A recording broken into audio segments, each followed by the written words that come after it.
So what's been up, bro? Like, how's everything going with quarantine life? You get some stimulus checks yet?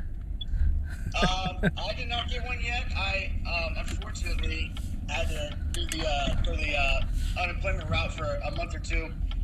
So I get a little help with that for right now, but hopefully not too long, right? Nobody wants to do that for too long. It's already been too long. How about you? Man, I'm surviving.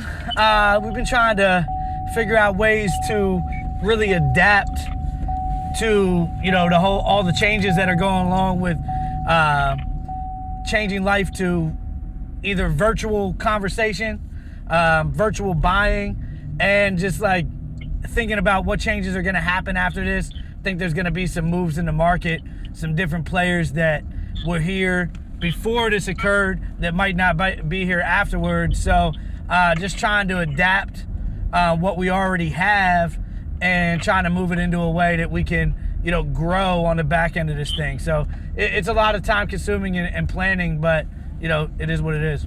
I feel like it's not always, this applies to not just this, but everything, right? It's not always like what you got going on right now. A lot of it's just projecting kind of what's going to happen next, right? If we didn't learn anything from this whole ordeal, right? That definitely applies. 100%. And it's almost a guessing game because we really, how nothing like this has ever happened before. So obviously we're sitting here trying to, figure out what the next move is. And, as a leader of a company in my situation, it's even a little bit crazier because you have to go into some of this making decisions that you might not have normally made, and then you got to own your decision. So even if it's the wrong decision, you have to have the confidence to make it because no one's ever made these decisions before, and I don't know if it's gonna be right or wrong. So that's been probably one of the biggest struggles. What? Like, I mean, you're my boy, so I'm just curious, like, right now, like, what exactly are you, like, is happening right now that you're kind of referring to? I know you like to dance around. Nah, for sure. Nah, I definitely understand. So, I mean, I would say first and foremost is like, okay, I'm making a decision right now that I believe that a lot of the buyers in this game are not going to be around on the back end of this. That people are going to disappear, and that's purely an opinion. I don't know yet because we've never seen it. We don't really know if that is the end all say all. But I'm trying to adjust my business in a way that I can adapt and grow, even if that's the case. And like I've been following a model that gave me the ability to not have much cash output. Like I've had a lot of quick cash flow because I buy a lot of properties, put them under contract, and then resell them wholesale. And so I never really I don't have to rehab a lot of stuff. I've had I've been blessed to be able to buy properties at a deep enough discount that I haven't got beat over the head by contractors, the risk that goes along with that. But I believe that this year is going to be a lot different. So I'm trying to take the lessons that I learned while running a wholesale business and adapt them to, how we're going to grow over the next 12, 18, 24 months. And, those are decisions that just have to be made. There's no like right or wrong answer right now other than what I think is going to happen. And I just have to be confident in my decisions and own them. Yeah, this was definitely not in the pandemic was not, I can guarantee you, I know you, but was not in your model, right? No, it's definitely not my model. You don't really talk to me about that too much. Now, I'm probably off in my guess, but you've been, about 2 years? Yeah, man. I mean, I've been in the real estate business now 5 years, but I really focusing on the wholesale side of things for about the last 3 years. And then a little over a year ago, my own company. And we focused primarily on the wholesale side of things because it was quick cash flow. But there's some challenges that go with that, if I need to adapt to a new market. So that's really what I'm trying to, I was gonna say, like an easy transition for you, kind of like to how you were doing things, or is it been like challenging? Yeah, no, that's That's probably my biggest question I ask myself. But honestly, so a lot of the things that you learn from wholesaling, there's like some really key things that will work in both scenarios, but I'm trying to relate it to what that next step is. Obviously, wholesaling, you learn to grind and you learn to hustle. Like, there's no ifs, ands, or buts about that. You got to be the guy that tracks down the deals. You got to buy them at the deepest discounts. You have to be able to be the person that sits with these sellers face to face at their kitchen table and figures out the solutions to the problem that they're having and be able to close the deal right then and there. And, you know, that is definitely something that doesn't go away on the next step of things. Like, you still got to be able to find the deals. You got to market to find the deals. You got to be able to get there. You got to be a closer. But things don't change. Some things don't change for sure. And being a closer is definitely a big part of that. Talking about like the grind and the hustle, right? I always see you talking about that. I feel like they don't necessarily teach that like in a college course, right? No, that's for sure. And a lot of those skills, you know, I was blessed with on the side of I'm good with people. I, you know, enjoy talking to people. So, you know, that sitting down and talking to people is the easy part for me. And that's, but once I get into, you know, these more complicated deals, which I'm planning on adjusting to, I can take some of those lessons that I've learned over the time of managing that business, such as putting people in the right places, managing cash flow, just, you know, building relationships with other investors. Those are all things that you need. But the biggest struggle that people are going to be dealing with is wholesalers either aren't going to have cash, because a lot of people that get into wholesale, they don't have cash to market, to buy properties, to be able to go through the renovation process. So people are going to have to overcome that with building relationships with, you know, banks or hard money lenders, find investors that want to, you know, share in the profit and give them cash. Or, you know, the other side of that they're going to struggle with is budgeting renovations, finding contractors that are capable of doing the work for a budget that works for them. So even if they get the money, they now added a whole new, you know, problem to the end goal of making a profit, which is now building the renovation, budgeting the renovation, finding contractors to do the renovation, and then selling it to not an investor, but an actual buyer, somebody that has a family like yourself, somebody out there that's going to go through inspections, appraisals. They're going to be financed through a bank. So there's a lot more pieces to that puzzle, listing it with an agent, extra costs that they're going to entail during the process that didn't have to be accounted for before. And now they need to be accounted for. So that's the thing, is like the lessons that you learn wholesaling, the grind, the hustle, learning how to manage cash flow, learning how to close deals, learning how to deal with people, building relationships with other investors, and then managing your own personnel, making sure you got the right person and the smartest people. And it's okay if they're smarter than you, because I'm not great at everything. Like I said, I'm great at the emotional side, meeting with people, talking with people, but I might not be sometimes, man. Yeah, I might not be the best numbers guy out there. So I have to be able to put myself in a position that I have somebody that is better at marketing than I am, might be better at, you know, dealing with people than I am.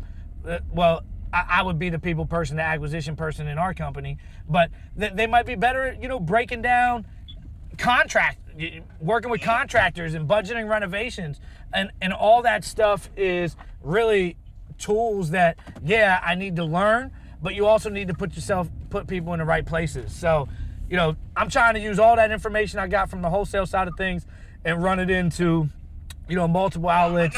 I know you're like a real resourceful guy, always have been, but like, obviously the longer you do it, you build relationships. Now, do you have like a pretty good rapport with like some contractors and stuff that you go to like when you may need them, or is it kind of just like you improvise, or how's that work?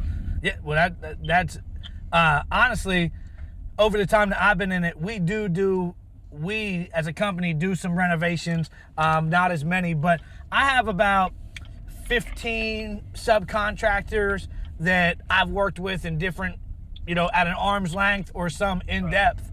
over different things that we've needed done, either inspection repairs, updates. So I've built relationships with them so that as we move forward and take on more renovations, that you're going to be able to get better deals. You're going to be able to negotiate prices.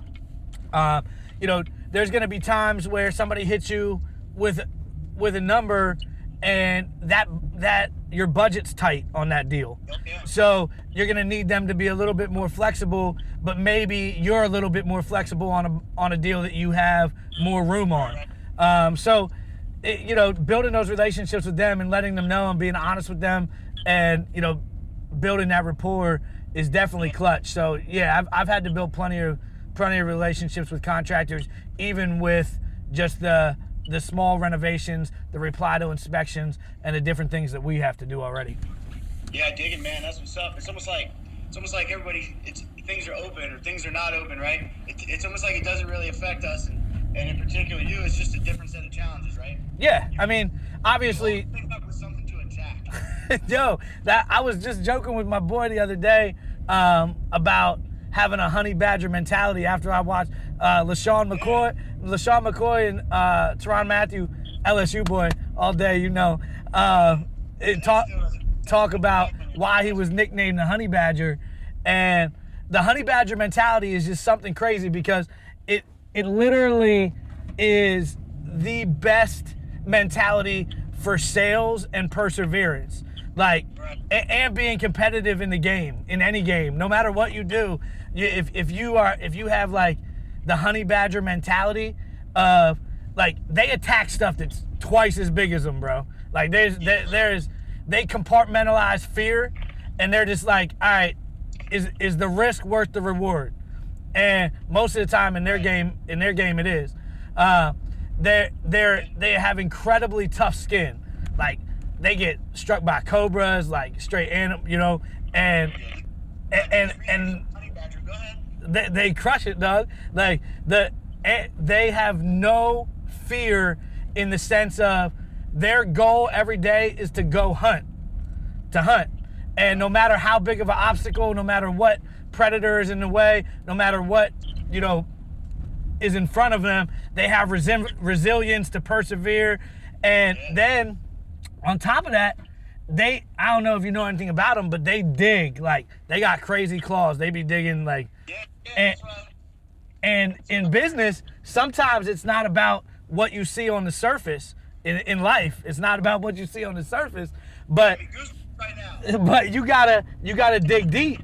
You gotta dig deep, and sometimes you gotta keep digging because you don't find what you need. You don't find a place to get away from your predators or get away from your competition to regroup and get ready to attack unless you dig deep enough that they can't come and get you there. So, because everybody, no matter who you are, lions in the jungle, honey badgers, anybody, they need to take time to regroup. That's why even a lion, if they're fighting another lion, they might separate and come back later and fight again. For sure, they got to. So that honey badger mentality is something, that I look at as something just built on perseverance, attacking things that are bigger than you. People think you can't do it. What most people would say they attack is impossible. They do it on the daily. They overcome it and they eat. Because if you retreat, you don't eat, brother. I have to ask you this, okay, and then I'll let you go. So, and this question just came to me hearing you talk. So when you're in you're the guy, you got people that work for you, right? For sure. When you're in the Erik Latshaw Honest Home Solutions board meetings, okay? Now, are you talking numbers? Is it numbers and stats, or do you do kind of what you just did? You just gave me goosebumps. Is it something, or do you kind of blend it all together to get everybody going? I have to know. So no, honestly, when we have team meetings and things like that, a lot of it is based on what we're doing, the numbers that we have, our KPIs, and those types of things. But the back end of that is to be able to reach those goals, be able to get to the lofty expectations that we have for each other, and that's them for me and me for them and everybody on our team. We have to put that mindset grind behind it and that mentality, because success isn't lucky. There's nothing lucky about success, Don't get me wrong, people have done cool stuff and fell into the right position, which have made them take off quicker than others. But at the same time, there's nothing lucky about it. So a lot of it is just that daily perseverance, that daily grind, what people would tell you is impossible, to overcome it and to push through, to dig a little deeper than anybody else would, spend that extra time. And that, as we go over numbers, when we're not achieving, that's when a lot of that comes in. Like, I like to have, I'm a mindset guy anyway, you know that, because it's just what we do.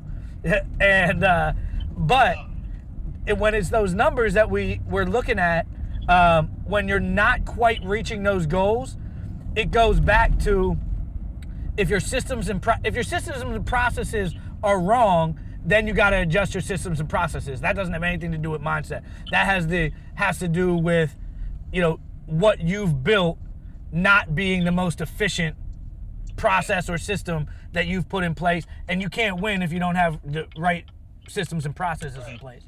But if you have the right systems and processes in place and you're almost there, you're doing the right things, you're being coached right, you're committing to the daily hustle, dedicated to the vision, dedicated to the goals, but you're just a bit away. It usually all comes down to mindset, pushing yourself to that next step. And that's when that's when the honey badger mentality comes out, brother. That's when we talk about how to overcome these obstacles or these challenges that are you're almost there.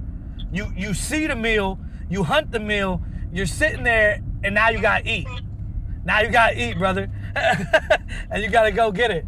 So, that's really important part of the process to make sure that we're getting that stuff done.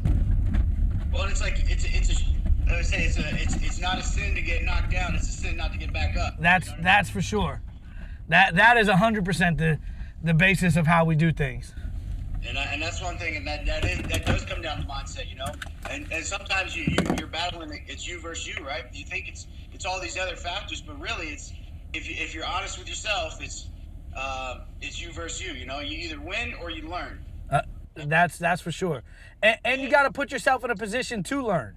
Like if the one thing I learned from them also through that was, like, they were talking about rookies and veterans, and they were talking about how when you first get into the league, you come out of college and you just have so much tenacity, bro. You're like, I'm gonna make it. Like, I'm getting paid. I'm gonna make it. Like, I did this. I'm here now. I'm ready to rock and roll. And you're willing to put in all the work, all the work. And what separates those that keep that tenacity in that work ethic is not getting comfortable and being coached and having a mentor that pushes you to that next level. Because they were talking about how easy it is once you're an all-pro, once you're making, once you're making title runs, once you're getting recognition for what you're doing, how easy it is to just say, all right, yo, I'm good. Like you plateau. Yeah, and even your coaches don't push you as hard because they already you're having an all-pro season. Leave it alone. Leave them alone. Let them go. But they said that as they got older, and I looked at it the same way in business, is that if you don't set yourself up with a mentor or somebody who's doing better than you and someone to look up to, or someone that's good, they might not even be doing better than you, but their interaction with you pushes you to be better and makes your work ethic continue, that tenacity, that grind when you first get in it. The reason, how much you love the game when you start can't fade when you finish. Like, or you are finished. If your love for the game dries up, or love for what you do dries up, your approach to it won't be the same as what it was when you ate. Like, when you were really doing big things and really planning on taking over the game and working hard every day. As your love fades for whatever it may be, if it's business, sports, people, relationships that you're in, as your love fades, your work that you put into that stops. You know what I mean? Like, and if you're not willing to say, okay, this is important enough to keep that same work ethic, that same consistency, that same discipline, that same grind, that same hustle, that same mindset as you were when you were a young buck and not in control and you weren't comfortable yet, when people didn't look up to you. If you keep that same mentality when people do start looking up to you, man, it's a game changer. You'll stay in it, and you're the ones that keep rocking and rolling, and you got longevity in it. And that's what it's all about, right? No one wants to have a career for 5 years and shut it down.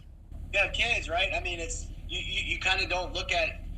You're not not that we were selfish, but like you kind of look at life through a different lens. You're looking at these kids that they're however they old are. You know, we both got kids, and then it's like, wait a minute, they're going to be around a lot longer than I am. So Sure. It's my job to sacrifice, if you want to call it sacrifice, Yeah. to get up today and excuse my language, but kick ass, you know, for them, right? If not for you, for them, sure. right? You got to go hard every day, without a doubt, bro. Yo, man. Hey, I just got to this appointment, but it's always good catching up with you, man. And I hope you're pushing through this thing. We'll figure. But as soon as this nonsense is over, I'm gonna have a big old cookout, and I'm gonna smoke some meats. We're gonna get together, and yeah, some bocce balls, some cornhole. You know, we'll figure it out. But we'll have a blast. Talking to you. Thanks for taking my FaceTime. It's good to chop it up. Always, man. Be up later or tomorrow or something. Yep, definitely, bro. Take care, man.